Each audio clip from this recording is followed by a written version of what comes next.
अस्सलाम वालेकुम फ्रेंड, आप कैसे हो? आई होप आप सब अच्छे होंगे। आज आपको लाइव प्रूफ के साथ दिखाते हैं कि 4 पैनल पे आप क्या कुछ चला सकते हैं। ये 4 पैनल आपके सामने हैं, तो ये देख सकते हैं 1 2 3 और 4 ये हमारे 4 पैनल हैं। और ये अभी हमारा 2 पे सोलर चल रहा है और 1 पे वापडा है।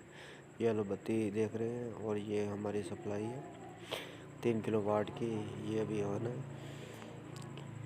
और ये अभी सुबह का टाइम है। ये हमारा अभी एलसीडी भी चल रही है 4 पैनल पर और ये फैन चल रहा है और इस पे ये हमारा एक डीप फ्रीज़र चल रहा है, आप देख सकते हैं ये ऑन है।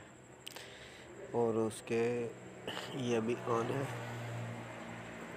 और इसके साथ हमारा एक ये सिंगल मोनोब्लॉक रोटरी भी चल रही है। आई होप आपको वीडियो अच्छी लगी होगी तो प्लीज़ लाइक और सब्सक्राइब कर देना। Thank for watching.